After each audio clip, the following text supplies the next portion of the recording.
हाय, आज मी तुम्हाला एक भगवद्गीतेतील श्लोक सांगणार आहे. तो श्लोक असा आहे, यद यद आचरति श्रेष्ठस्त तत्तत एव तरो जनः स एव प्रमाणम कुरुते लोकस्तद अनुवर्तते. त्याचा अनुवाद असा आहे की समाजामधील ज्या काही श्रेष्ठ व्यक्ती आहेत, ती व्यक्ती जे जे कार्य करते त्याचं अनुसरण सामान्य जन करतात.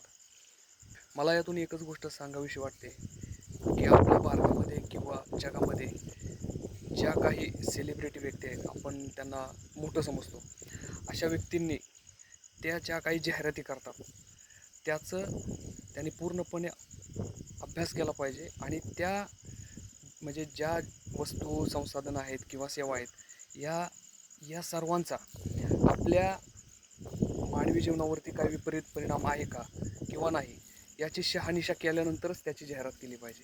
कारण आपण त्या मोठ्या लोकांना किंवा त्या व्यक्तींना आपण फॉलो करतो, त्यांची हेअरस्टाईल आपण कॉपी करतो, ते कसे कपडे घालतात त्याला आपण कॉपी करतो.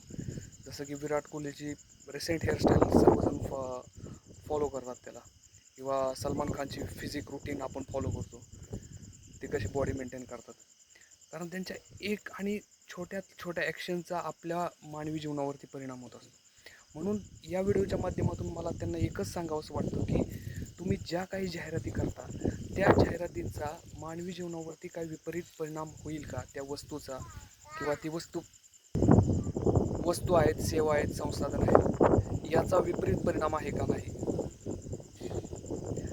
जर असं केलं तरच आपला मानवी समाज पुढे जाऊ शकतो आणि त्याची प्रगती होऊ शकते. नाहीतर त्यांची एखादी जाहिरात हे तरुण पिढी आहे त्यांना बरबाद करू शकते. एवढंच मला या व्हिडिओतून सांगावंसं वाटतं. जय हिंद, जय महाराष्ट्र. बी नॅचरल, बी ऑर्गॅनिक,